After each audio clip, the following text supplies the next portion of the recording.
Bismillahirrahmanirrahim. Assalamualaikum warahmatullahi wabarakatuh.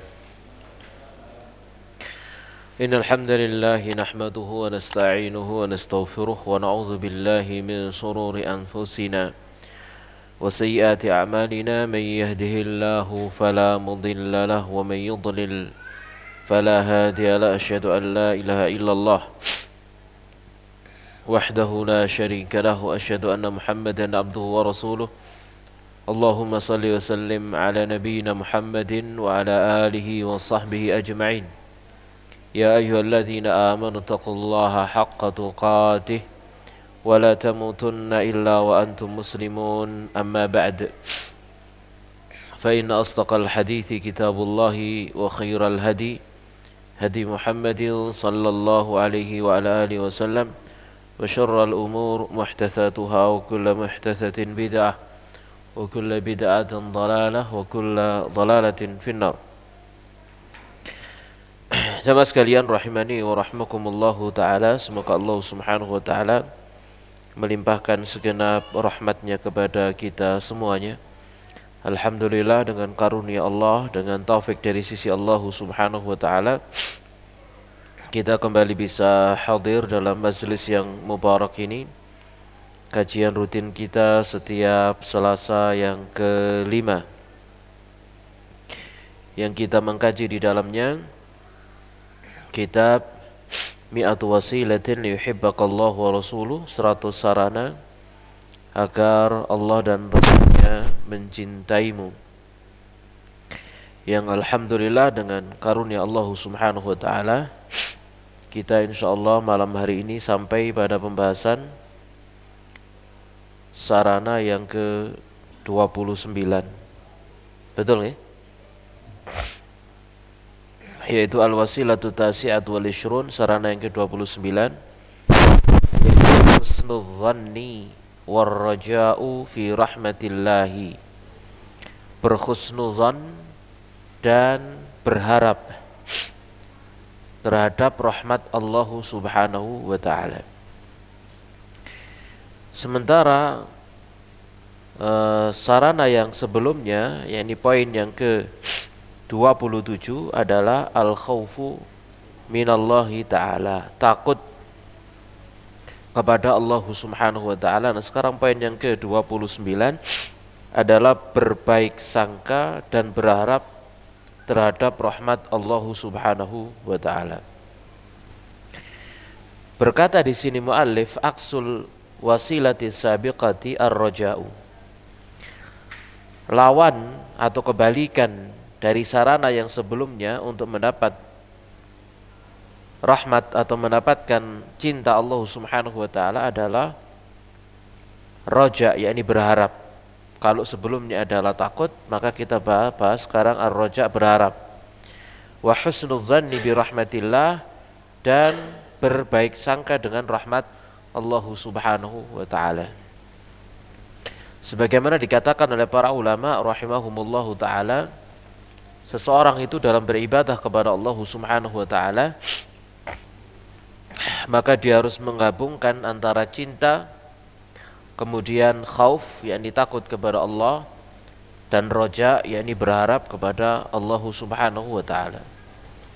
Beribadah kepada Allah subhanahu wa ta'ala karena mencintai Allah subhanahu wa ta'ala. Cinta kepada Allah subhanahu wa ta'ala sebagai diibaratkan oleh para ulama sebagai kepala seekor burung, karena dia yang nanti akan menentukan arah mau kemana karena cintanya. Kemudian raja dan juga khaufnya adalah kedua sayapnya. Roja sama khauf, kedua sayapnya. Ini yang menentukan perjalanannya. Dia berjalan itu seimbang ataukah tidak, tergantung dengan kedua sayapnya, antara roja dan khaufnya, antara berharap dia dengan rahmat Allah dan juga takut kepada Allah subhanahu wa ta'ala.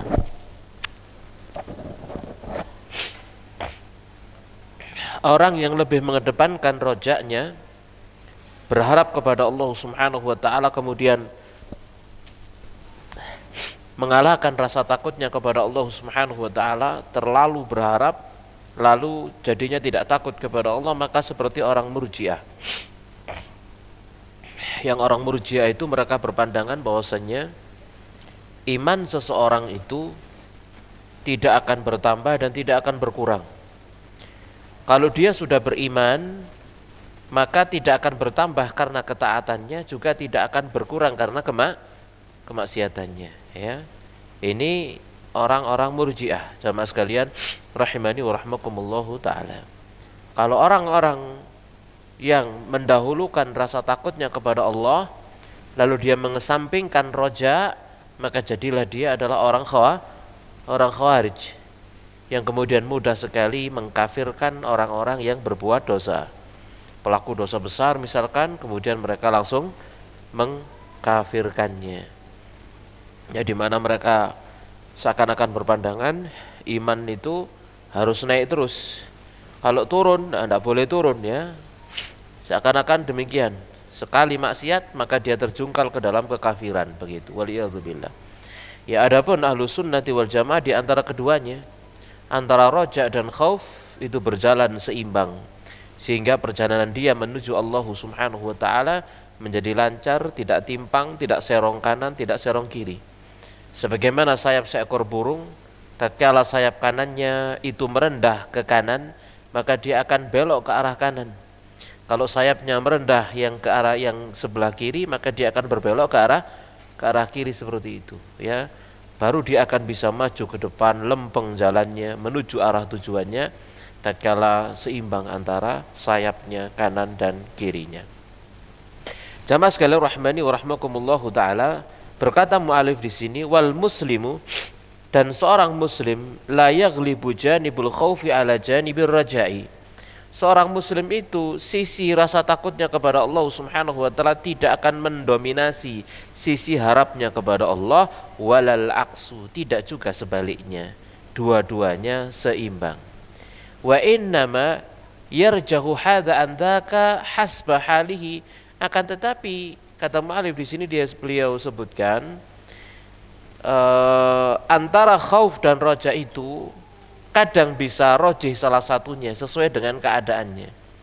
Saat seseorang itu berada di dalam ketaatan kepada Allah Subhanahu wa taala, maka dia berharap, harapannya jauh melebihi rasa takutnya. Harapannya akan diterimanya apa? Amal-amalnya. Kemudian tatkala dia bertobat kepada Allah Subhanahu wa taala dari dosa dan kesalahannya, maka dia perbanyak juga harapan-harapannya, rojanya, harap tobatnya diterima oleh Allah Subhanahu wa taala, dosanya diampuni oleh Allah Subhanahu wa taala. Saat dia berhadapan dengan kemaksiatan, maka rasa takutnya itu lebih mendominasi agar kemudian dia tidak jadi melakukan di hadapan kemaksiatan, rasa takutnya itu mendominasi agar kemudian dia tidak jadi melakukan kemaksiatan. Pun demikian, setelah selesai dia melakukan ibadah kepada Allah Subhanahu wa taala, di samping dia roja berharap diterima, pun demikian takut tidak diterima. Akhirnya kemudian dia menjaga dirinya dari melakukan perkara-perkara yang membatalkan amalnya. Jadi antara roja dan khaufnya seorang mukmin itu disesuaikan dengan kondisinya. Kata mu'alif, fa in kana 'asiyan, maka jika dia adalah seorang yang berbuat maksiat, qalilat ta'ati, dia sedikit taatnya, maka ghalaba 'alimu amilul khaufi 'ala raja, maka rasa takutnya itu lebih mendominasi dari rasa harapnya. Wa in kana katsiral ibadati, kalau dia adalah orang yang banyak ibadahnya, wa dzikri, dan zikirnya, wal istighfari, dan istighfarnya, dhanna billahi wa bi rahmati khairan, maka dia berprasangka dengan rahmat Allah Subhanahu wa taala dengan persangkaan yang baik. Wala yai'as min rahmati, dan dia tidak akan putus asa dari rahmat Allah Subhanahu wa taala. Inilah keadaan seorang mukmin. Faqala ta'ala, Allah taala berfirman, qul, katakanlah, ya ibadi, wahai hamba-hambaku, alladzina asrafu ala anfusihim, yang berbuat melampaui batas terhadap diri-diri mereka sendiri, la taqnatu min rahmatillah, janganlah kalian putus asa dari rahmat Allah, Innallaha yaghfiru dzunuba jami'a. Sesungguhnya Allah mengampuni seluruh dosa semuanya. Semua dosa akan diampuni oleh Allah Subhanahu wa taala. Innahu huwal ghafurur rahim. Sesungguhnya Dia Allah adalah zat yang Maha mengampuni lagi zat yang Maha menyayangi. Ayat ini jamaah sekalian rahmani wa rahmakumullahu taala diperuntukkan kepada setiap kita. Diperuntukkan kepada setiap mukmin. Allah berfirman, ya ibadi, wahai hamba-hambaku. Ini berlaku semua hamba-hamba Allah Subhanahu wa taala. Lalu dikhususkan oleh Allah alladzina asrafu ala anfusihim, yang mereka berbuat melampaui batas terhadap diri mereka sendiri, terutama sekali mereka yang banyak melakukan dosa dan kemaksiatan, mereka yang banyak meninggalkan ketaatan, mereka yang banyak meninggalkan perintah-perintah Allah, malah kemudian melanggar larangan-larangan Allah Subhanahu wa taala. Mereka semuanya diperintah untuk banyak bertobat, beristighfar, mohon ampun kepada Allah, dan jangan pernah berputus asa dari rahmat Allah Subhanahu wa taala. Kenapa? Karena rahmat Allah Subhanahu wa taala itu luas tak terbatas, diberikan kepada hamba-hambanya yang mau mendapatkan rahmat tersebut. La taqnatu mir rahmatillah. Kalian jangan putus asa dari rahmat Allah Subhanahu wa taala. Betapapun besar dosa seseorang yang dia lakukan kepada Allah Subhanahu wa taala, misalkan dia tidak salat, misalkan dia berzina, dia minum khamr, dia berjudi, mencuri, apapun dosa besar yang dia kerjakan, kalau dia menghadap Allah Subhanahu wa taala, kembali kepada Allah Subhanahu wa taala, bertobat, memohon ampun kepada Allah, pasti Allah akan mengampuni seluruh dosa. Innallaha yaghfiru dzunuba jami'a. Allah itu mengampuni seluruh dosa semuanya.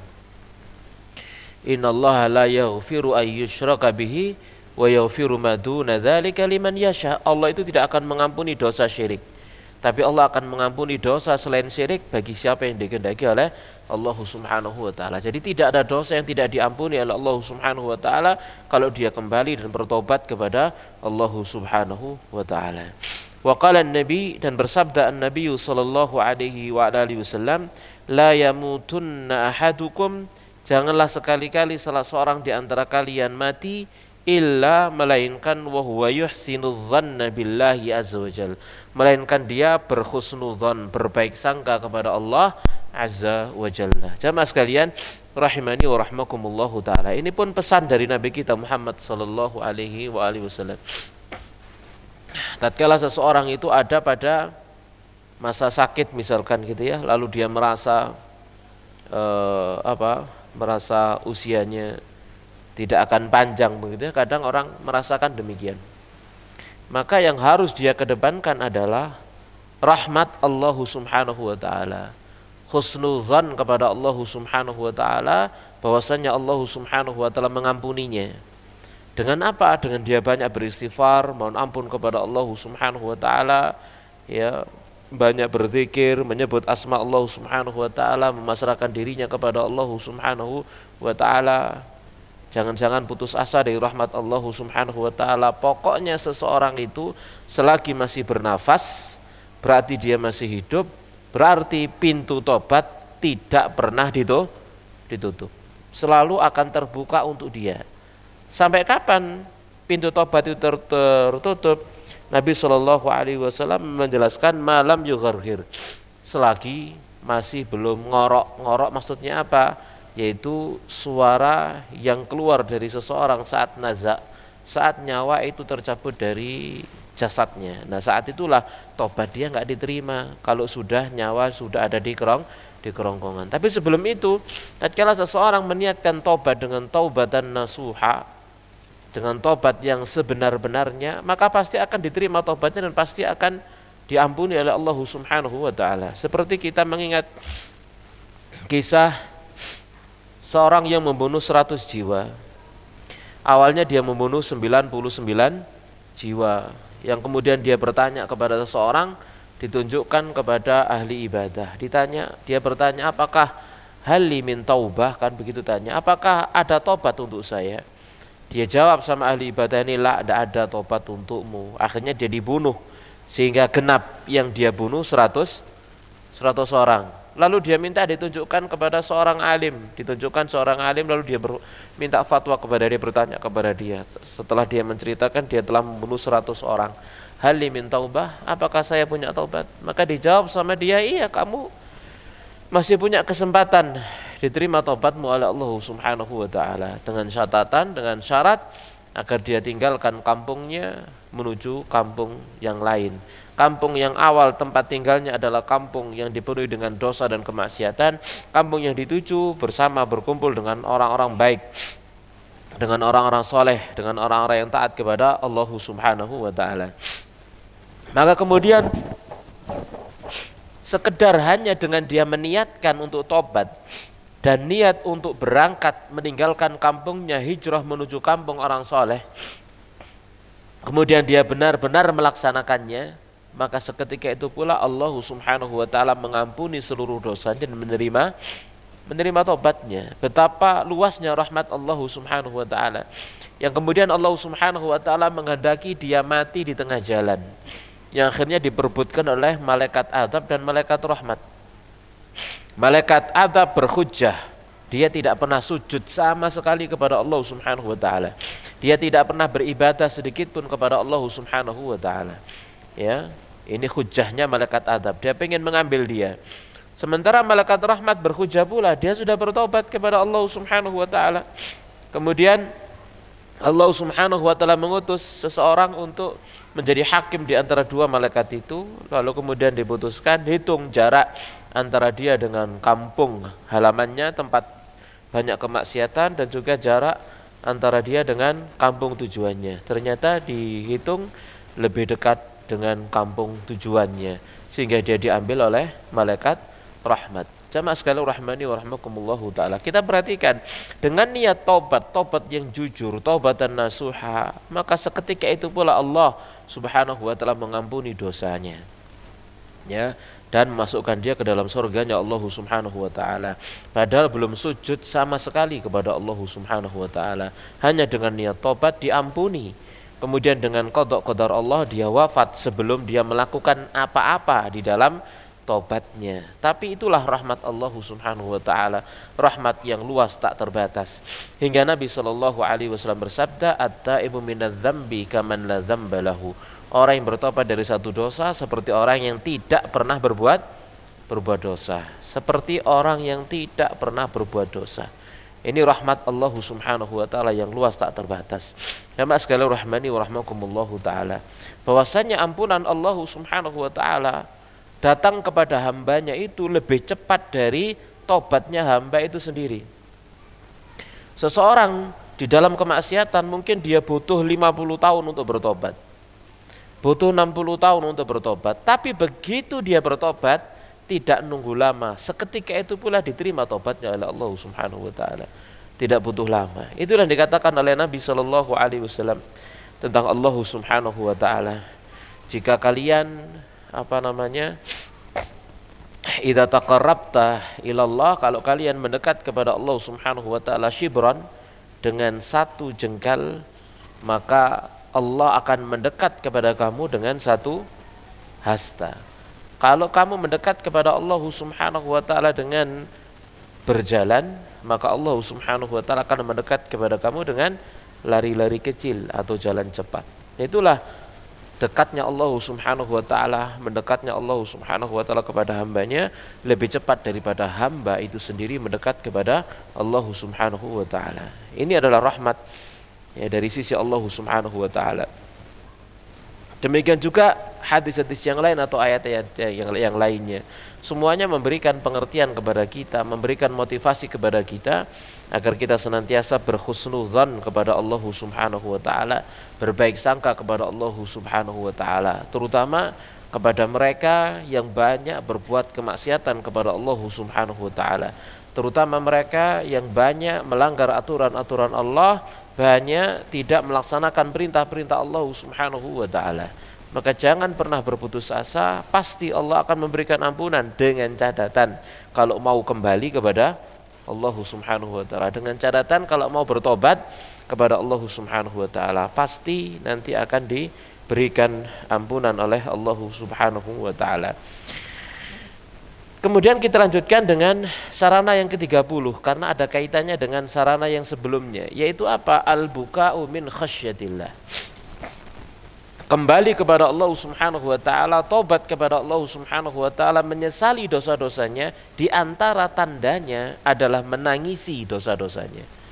Menangisi dosa-dosanya, menangisi apa yang telah dia perbuat pada masa lalunya, menangis karena takut kepada Allah Subhanahu wa taala, menangis karena berharap rahmat Allah Subhanahu wa taala, menangis karena takut dari azab api nerakanya Allah Subhanahu wa taala.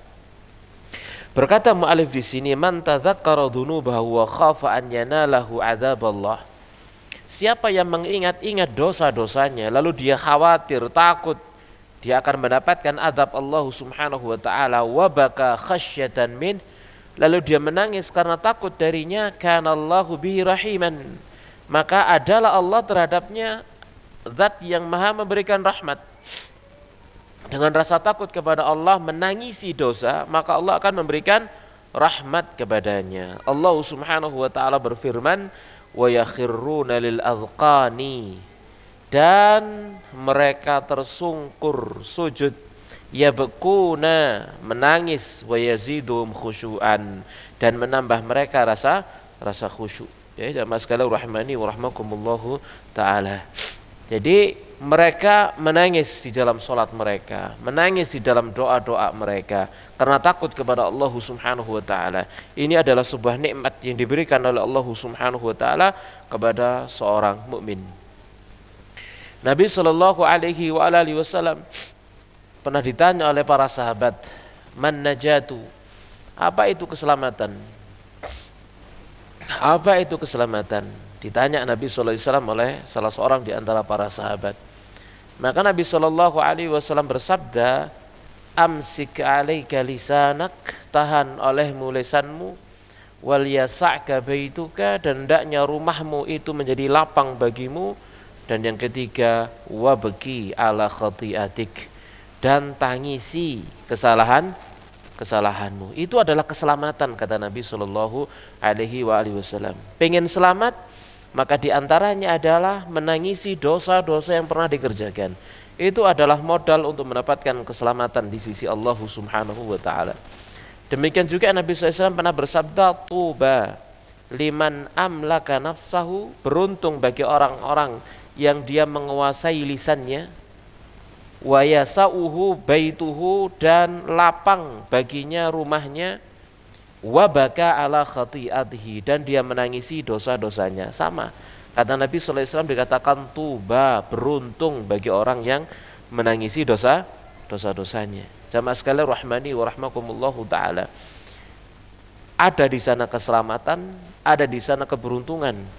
Dan yang lebih besar daripada itu, Nabi sallallahu alaihi wasallam pernah bersabda, salasatun la tara a'yunuhumun nar. 3 golongan orang yang mata-mata mereka tidak akan pernah melihat api neraka.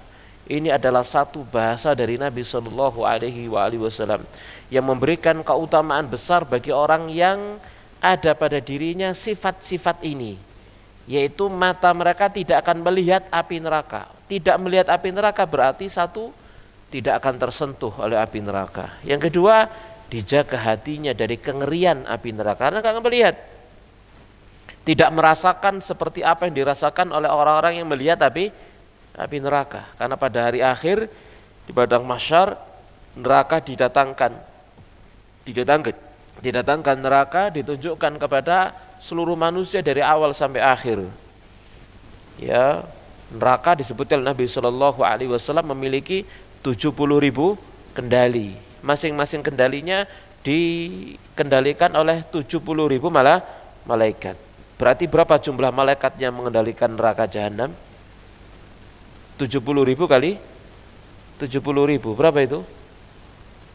4.900.000.000 ya? Betul. Itu bentar, 70.000 kali 70.000 kan itu ya? 4.900.000.000 kan itu ya? 4.900.000.000, betul ya? Itu yang mengendalikan apa? Neraka jahanam. Ya, agar tidak bergolak, ya, bergoncang ke sana kemari. Nah, itu nanti ditunjukkan kepada manusia di hari akhir. Dan 3 mata ini tidak akan melihat hal itu. Dia tidak akan melihat kengeriannya. Kemudian setelah itu apa? tatkala lewat di atas sirat mustasyirat, di atas sirat neraka jahanam, dikatakan tidak melihat berarti dikatakan tidak melihat berarti apa? Kira-kira nyebrangin itu buanter napa elon? Buanter enggak ndelok. Dikatakan mata mereka tidak melihat api neraka. Berarti bisa kita bayangkan bagaimana cepat dia nanti melewati surat, sekejap mata sudah sampai di ujung surga sana. Jamaah sekalian rahmani wa rahmakumullahu taala. Apa kata Nabi sallallahu alaihi wasallam? Salah satu la tara ayunuhumun nar. 3 golongan orang yang mata-mata mereka tidak akan melihat api neraka. Mata yang pertama adalah ainun harasat fi sabilillah. Mata yang dia berjaga-jaga di jalan Allah Subhanahu wa taala. Berada di garis depan. Berada di garis depan menjaga keamanan kaum muslimin. Yang kedua, wa ainun ghaddat an maharimillah. Dan mata-mata yang menundukkan pandangan dari apa-apa yang diharamkan oleh Allah Subhanahu wa taala. Dan yang ketiga adalah ainun bakat min khasyatillah. Mata yang menangis karena takut kepada Allah Subhanahu wa taala. Ya, ini adalah keutamaan sangat besar jamaah sekalian rahmani wa rahmakumullahu taala. Menangisi dosa-dosa kita, menangis karena takut kepada Allah Subhanahu wa taala. Menangis karena memang takut begitu ya, bukan menangis karena haru, tapi menangis karena takut kepada Allah Subhanahu wa taala. Dia mengingat dosanya, kemudian dia menangis karena takut kepada Allah Subhanahu wa taala. Di samping juga dia akan mendapatkan keutamaan dinaungi oleh Allah Subhanahu wa taala, di bawah naungannya pada hari yang tidak naungan kecuali naungan Allah Subhanahu wa taala, seperti hadis yang disebutkan oleh mu'allif di sini, hadis Bukhari Muslim. Nabi bersabda, 7 golongan orang, yuzilluhumullahu fi zillih, Allah akan berikan naungan kepada mereka di bawah naungannya, yauma la zilla illa zilluh, pada hari yang tidak ada naungan kecuali naungannya. Imamun adil, imam yang adil, wa syabun nasha'a fi ibadatillahi ta'ala, pemuda yang tumbuh dalam peribadatan kepada Allah ta'ala, wa rajulun qalbuhu mu'allaqun bil masajid, seorang yang hatinya itu tergantung terkait dengan masjid, wa rajulani tahabba fillahi, 2 orang laki-laki yang saling mencintai karena Allah, ijtama'a alaihi wa tafarraqa alaihi, dia berkumpul karena Allah, berpisah pun karena Allah. Wa rajulun da'athu imra'atun dzata mansabin wa jamal, dan seorang lelaki yang dirayu, diajak berzina oleh seorang perempuan yang dia memiliki kedudukan dan kecantikan. Faqal, dia menolak seraya berkata, inni akhafullah, aku takut kepada Allah. Dan yang berikutnya, wa rajulun tasaddaqa bi sadaqatin fa akhfaha, seseorang yang dia bersedekah dengan sedekah lalu dia menyembunyikannya. Hatta la ta'lama shimaluhu ma tunfiqu yaminuhu, hingga tangan kirinya tidak mengetahui apa yang diinfakkan oleh tangan kanannya. Dan yang terakhir yang menjadi pembahasan kita, warajulun, dan seseorang yang dzakarallaha khalian, dia mengingat Allah Subhanahu wa taala dalam keadaan bersendirian, fafadat ainahu, lalu mengalirlah air matanya. Jamaah sekalian rahimani wa rahmakumullahu taala, menangis karena takut kepada Allah Subhanahu wa taala dibuktikan dengan apa? Saat dia sendirian, dia menangis karena takut kepada Allah Subhanahu wa taala. Kenapa di sini dikaitkan dengan sendirian? Karena bisa jadi orang itu menangis kalau banyak orang, tapi kalau sendirian tidak bisa nangis, gitu ya. Kalau sholat di masjid banyak orang dia bisa nangis, tapi kalau sholat sendirian di rumah tidak bisa nangis. Makanya ini ada keutamaan khusus. Ya, ini menunjukkan tangisan yang ikhlas, tangisan yang murni. Memang karena takut kepada Allah Subhanahu wa taala, bukan karena terharu. Kadang kita menangis misalkan ya mendengar imam membaca Al-Qur'an dalam sholatnya ngimami, kita nangis. Nangisnya bukan karena takut kepada Allah, karena terharu gitu ya. Terharu dengan lagunya yang Napa Bu? Napa Pak?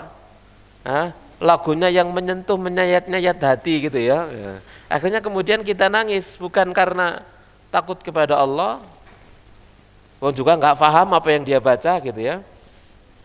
Tapi juga karena apa? Itu karena terharu dengan lagunya atau terharu dengan langgamnya dan lantunannya ya. Jamaah sekalian rahimani wa rahimakumullahu taala.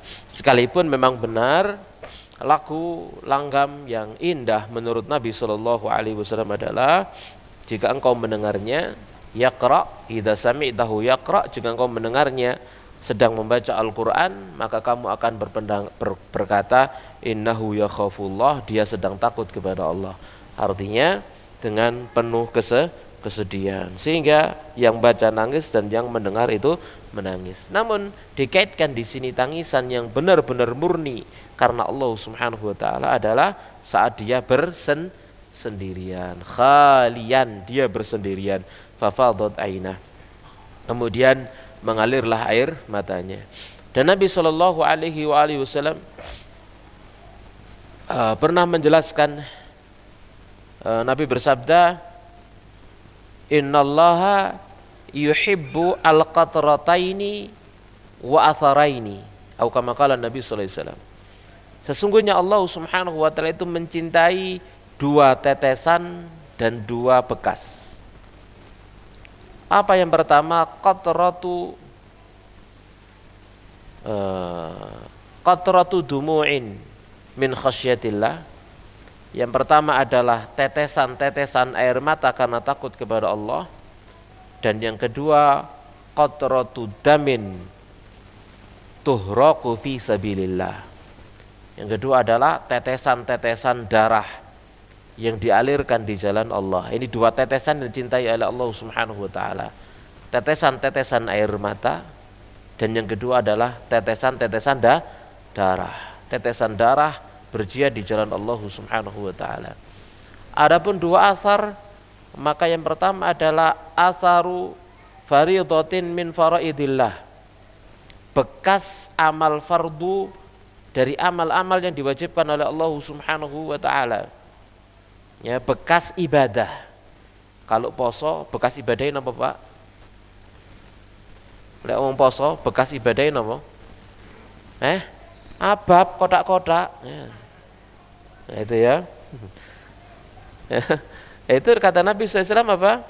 Bau mulutnya orang yang berpuasa atyabu indallahi min rihil misk. Lebih wangi di sisi Allah Subhanahu wa taala dari aroma minyak misik, gitu ya. Itu bekas ibadah, athar, pengaruh satu ibadah dicintai oleh Allah Subhanahu wa taala. Ya mas sekalian rahmani wa rahmakumullahu taala. Adil katakan oleh para ulama juga adalah bekas sujudnya, misalkan semacam itu. Namun jangan disengaja ya.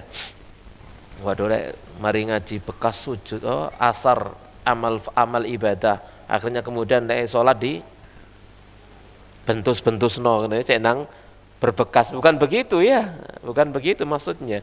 Yang normal saja, yang yang wajarnya, apabila perlu jangan sampai berbekas, itu apabila perlu, agar tidak ada masalah dengan hati kita masing-masing. Karena kalau kemudian benar-benar kelihatan, bisa jadi seseorang habis sholat misalkan lama kemarin ngoco, wis bekas tanggak baduk kurek, yang seperti itu jadinya ria ya. Maka kalau bisa dihilangkan, kalau enggak ya yang wajar normal gitu ya. Dan Allah Subhanahu wa taala Maha tahu mana jejak bekas ibadah yang benar-benar karena Allah dan mana bekas jejak ibadah yang tidak karena Allah Subhanahu wa taala. Karena Allah Subhanahu wa taala maka dicintai oleh Allah Subhanahu wa taala. Jamaah sekalian rahimani wa rahmakumullahu taala, itu al-buka'u min khasyatillah, tangisan karena takut kepada Allah Subhanahu wa taala. Dari dua pembahasan ini, karena ini yang bersambung dalam arti cocok begitu ya. Ada pertanyaan kira-kira? Karena pembahasan berikutnya beda lagi. Ada pertanyaan? Wonten sing tanglet?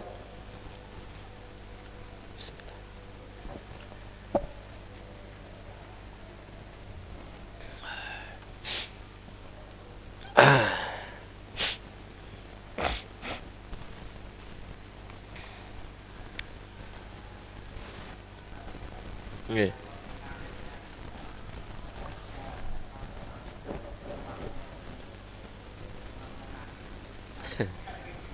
Iya. Imamnya nangis, akhirnya makmumnya melok nangis. Padahal nggak paham apa yang ditangisi gitu ya. Ya nggak apa-apa, nggak masalah ya. Itu bisa menambah kekhusyuan. Minimal bisa menambah khusyuk. Ya. Karena Nabi SAW mengatakan, fa'ilam tabeku fatabaku. Kalau kalian tidak nangis, maka berusahalah apa? Nangis. Gitu ya. Fa'ilam tabeku fatabaku. Kalau kalian tidak nangis, maka berusahalah untuk nangis. Yang diharapkan di sana khusyuknya. Bukan masalah nangisnya, tapi yang diharapkan di sana apa? Kekhusyuannya. Khusyuk dia di dalam sholatnya. Sama sekalian rahmani wa rahmakumullahu ta'ala. Kalau kemudian tangisannya itu adalah memang karena takut kepada Allah subhanahu wa ta'ala, maka masuk dalam hadis tadi itu.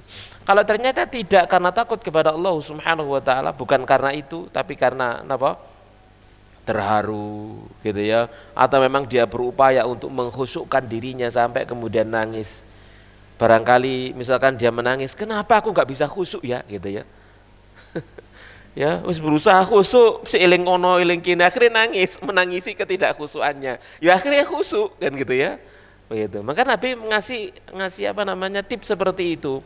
Fatabaku, maka menangis atau maka berupaya untuk menangis atau pura-pura menangis. Ya, agar kemudian khusyuk di dalam sholatnya. Itu pembahasan masalah kekhusyuan. Ya, jamaah sekalian rahmani rahmakumullahu taala. Jelas ya? Aduh, kenger. Ada lagi yang bertanya? Nggih. Napa? Oh ya. Nabi SAW bersabda, tatkala ditanya menajah apa itu keselamatan, beliau menjawab, apa tadi jawabannya? Hah? Nggih. Amsik alaika lisanak waliyasaka baituka wa bagi ala khati'atik. Tahan lisanmu, jadikan rumahmu lapang bagimu, kemudian tangisi dosa-dosamu. Apa yang dimaksud dengan rumah yang lapang? Apa lek gawe omah kudu sing sing gawedhe ngoten nggih? Ya ndak begitu juga gitu ya, tidak begitu juga ya. Yang dimaksud membuat lapang itu adalah satu, jamaah sekalian rahmani wa rahmakumullahu taala, banyak berdiam diri di rumah. Maknanya kerasan di dalam rumah. Jadi banyak berdiam diri dalam rumah. Kenapa diperintahkan untuk banyak berdiam diri dalam rumah? Karena rumah adalah bentengnya orang-orang beriman. Di dalam rumah seseorang itu beribadah kepada Allah Subhanahu wa taala, menjaga dirinya dari fitnah yang ada di luar rumah. Terutama zaman kita saat sekarang ini yang dipenuhi dengan apa? Fitnah. Tatkala kita keluar rumah ya langsung melihat apa?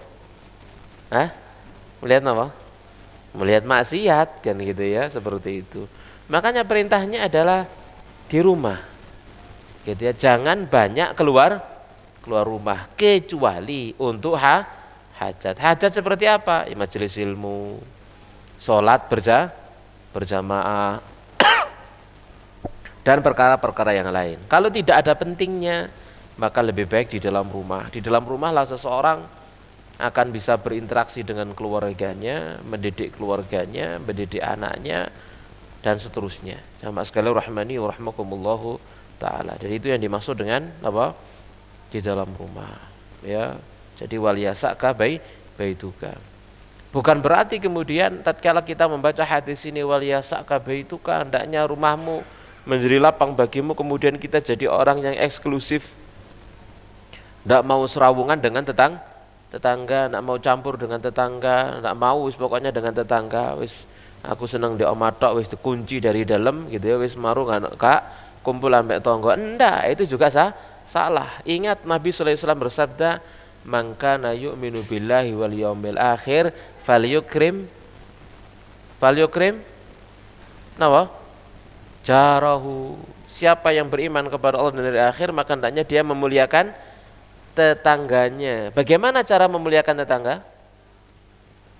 Memuliakan tetangga berarti mengharuskannya serawung. Tidak mungkin ya memuliakan tetangga tanpa seserawungan. Berarti ada interaksi dengan tetangga, ono serawungan dengan tetangga, berkumpul dengan tetangga, bergaul dengan tetangga. Bukan berarti kemudian kita bersikap eksklusif di oma tok, gak tahu nonggo, gak tahu ke tetangga, misalkan gitu, gak ada hubungan dengan mereka, enggak, tetap ya. Tetapi bukan berarti juga kemudian tiap hari nonggo. Nah ini juga salah gitu ya. Tiap hari di terase tonggone gitu ya, ngobrol ini bukan begitu juga gitu ya. Memuliakan tetangga misalkan dengan apa? Tahabu, kalian saling memberikan hadiah, kalian akan saling mencintai. Misalkan seperti itu. Enggak harus kemudian mengikuti ritme iramanya tetangga, enggak harus begitu gitu ya. Tapi dijaga hubungan dan mereka dengan yang baik. Selagi taat, bergaul, bercampur dengan mereka. Kalau kemudian menyimpang, ya kita menghindar. Tapi tetap harus menjaga hubungan dengan mereka. Nabi SAW pernah bersabda, Innallaha yuhibbul abdal ladzi yukhalitun nasa wa yasbiru ala adahum, atau kama qala Nabi SAW. Sesungguhnya Allah Subhanahu wa taala mencintai seorang hamba yang dia bercampur dengan manusia dan dia bersabar atas gangguan mereka. Gitu ya. Jadi ini lebih dicintai oleh Allah Subhanahu wa taala. Campur seserawungan, kemudian sabar dengan gangguan mereka. Ya, sabar dengan gangguan mereka. Jadi tetap diperintah untuk bercampur dengan manusia ya. Bukan eksklusif di dalam rumahnya masing-masing gitu ya. Dan yang dimaksud tadi itu kerasan di rumah artinya apa? Tidak banyak gitu ya. Di luarnya tidak banyak, sesuai dengan hajat, sesuai dengan keperluan. Bukan kemudian kita tiap hari menjadwalkan untuk nongkrong nangkring. Di mana Bu? Di mana Pak? Di kafe-kafe zaman sekarang, masya Allah kan gitu ya. Bukan begitu maksudnya. Menghabiskan waktu di sana dan seterusnya, enggak begitu ya. Ya tidak begitu. Nah, jelas insya Allah ya. Yang lain ada pertanyaan? Pembahasan berikutnya beda banget nih. Ya, beda banget. Masalah zuhud, ya. Kan jauh ya. Ada pertanyaan? Dari ibu-ibu ada Bu? Ibu napa sibuk ngomong? Ya, ngomong sampai ngaji gitu ya. Tidak ada, kita lanjut. Kita lanjut ya. Kita lanjutkan sekarang al-wasilatul hadiyatu wa thalathun, sarana yang ke-31, yaitu az-zuhdu fid dunya, zuhud di dunia. Az-zuhdu fid dunya, zuhud di dunia. Ini sarana yang ke-31. Berkata mu'alif, ma akhtara fitanad dunya, betapa bahayanya fitnah-fitnah dunia. Wa zinatiha, dan perhiasannya, wa ma asyadda bala'aha, dan betapa besar bencananya. Wa hiya ma'a dzalika, dan dia bersamaan dengan yang demikian, daru mamarrin, itu adalah negeri lewat. Napa jenenge gen lewat niku napa? Transit. Negeri transit, ila daril maqar, menuju negeri tempat tinggal. Wala mafarra minal baqa'i fiha, tidak ada jalan untuk tinggal selamanya di dunia. Ila ajalin musamman, sampai pada batas waktu yang telah ditetapkan. Ma'al hadri syadidi, bersamaan dengan kewaspadaan yang sangat. Wazudi fiha, dan zuhud di dalamnya. Bila tanattu'in yamna'u minal akhdi min tayyibatiha, dengan berlebih-lebihan sehingga menghalangi diri dari mengambil kebaikan-kebaikan dunia. Wala israfin, dan juga tidak berlebih-lebihan yufsidu alaina akhiratana, yang akan bisa merusak akhirat kita. Wa hiya khairun wa abqa, sementara akhirat itu lebih baik dan lebih kekal. Wallahul musta'an, dan Allah adalah tempat memohon pertolongan. Jamaah sekalian rahmani wa rahmakumullahu taala, kita hidup di dunia, maka kita disuruh di dunia itu untuk mencari bekal sebanyak-banyaknya menuju kampung akhirat. Karena kita ada dalam perjalanan.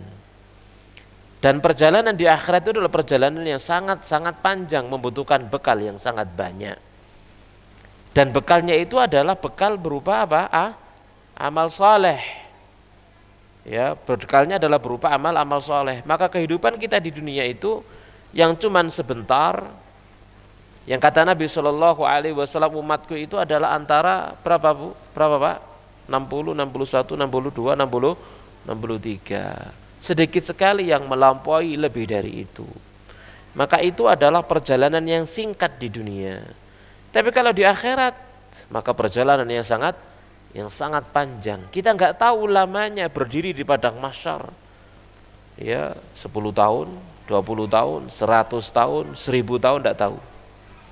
Lalu perjalanan di atas sirat neraka jahanam itu akan sesuai dengan amal masing-masing. Perjalanan yang sangat panjang, 50.000 tahun, 50.000 tahun, 50.000 tahun. Panjang sekali. Kemudian surga atau neraka. Itu adalah perjalanan yang sangat-sangat panjang. Ternyata dikasih bekal oleh Allah Subhanahu wa taala dalam masa yang sempit. Di mana? Di dunia. Sampai kapan di dunia? Sampai ajal, dan ajal telah ditentukan oleh Allah Subhanahu wa taala. Namun rahmat Allah Subhanahu wa taala, amal usia kita yang sedikit di dunia itu kalau kita manfaatkan dengan sebaik-baiknya, ternyata pahalanya dilipat gandakan oleh Allah Subhanahu wa taala dengan lipatan yang tidak bisa kita bayangkan.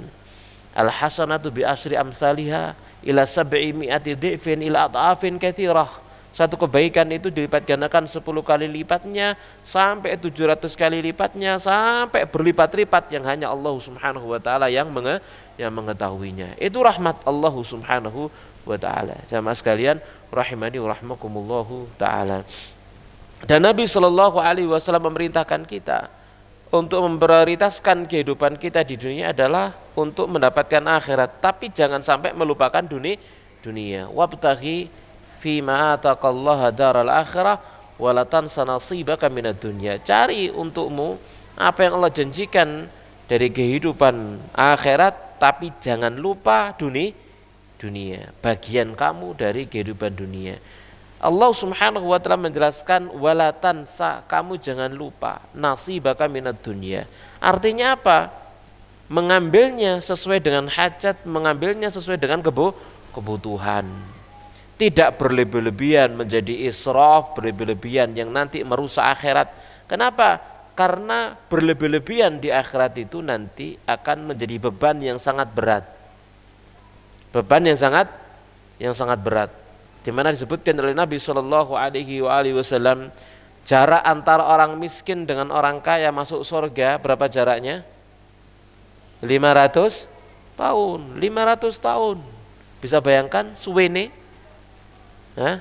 Kita hidup di dunia cuma 60 tahun misalkan. Itu jarak antara orang kaya dengan orang miskin 500 tahun. Gitu ya. Lek urip di dunia usia 500 tahun ya napa jenggote? Ya napa rambute, kan begitu ya. Ya, kemarin ada share-sharean ya video orang usia sangat sepuh di atas 100 tahun, bahkan katanya wallahu alam ya sudah di atas 200 tahun katanya. Tuwek, ambles semuanya, kan begitu nggih.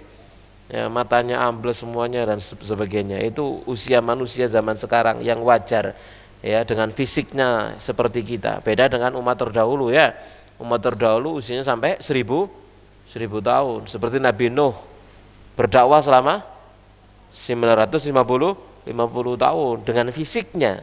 Yang fisiknya beda ya. Ojo dikira dhuwure Nabi Nuh kayak dhuwure awak dhewe ngene, enggak ya.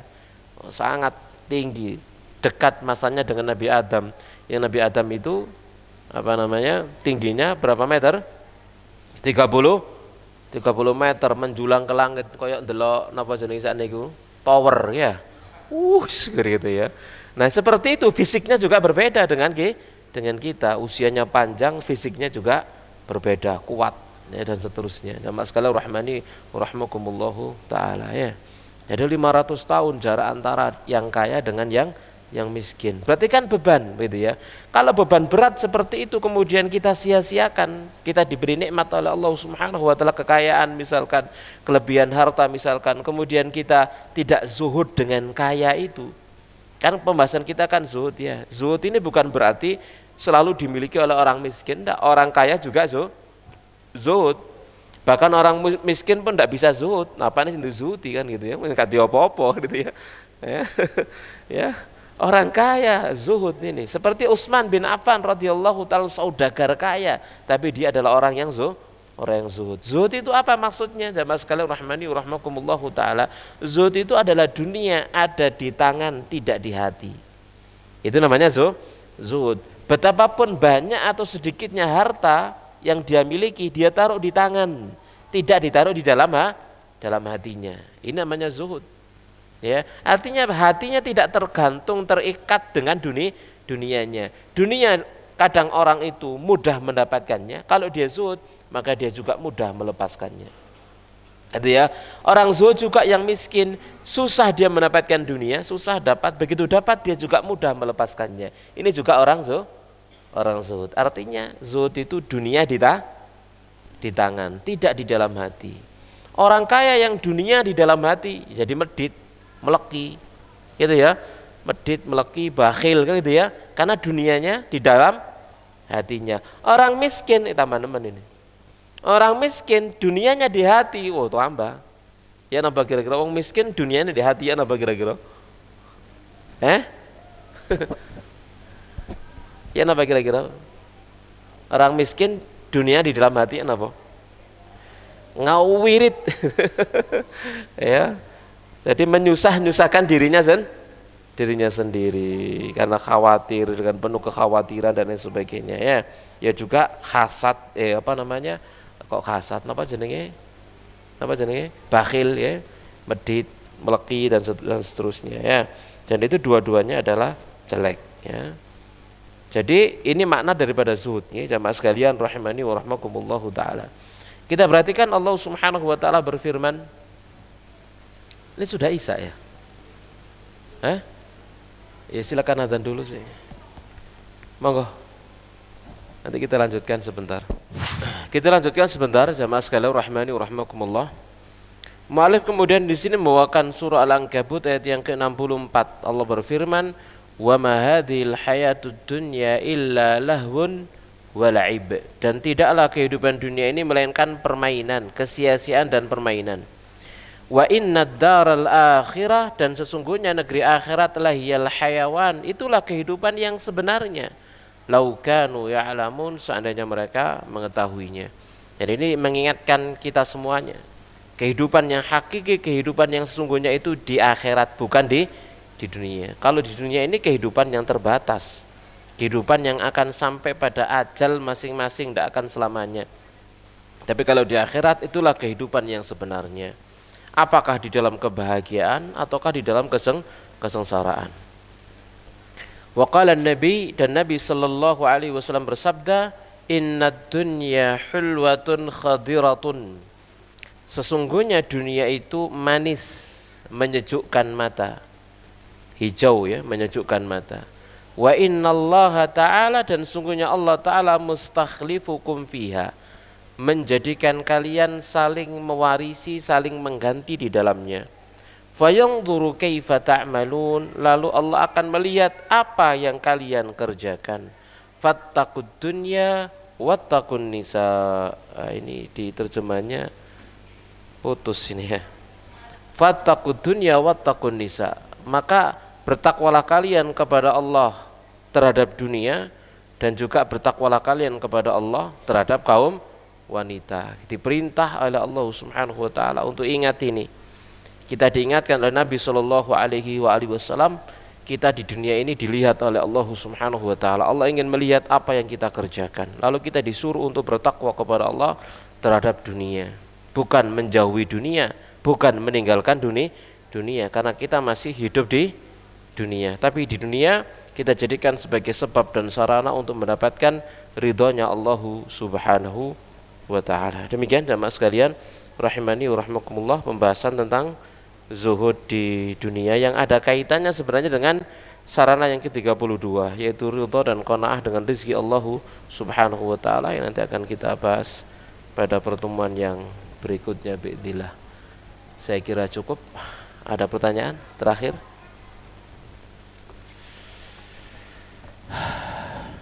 Tidak ada?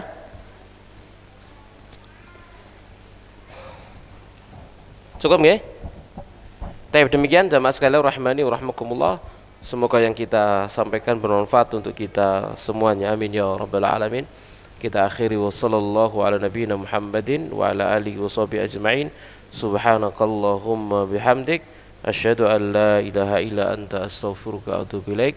Wassalamualaikum warahmatullahi wabarakatuh.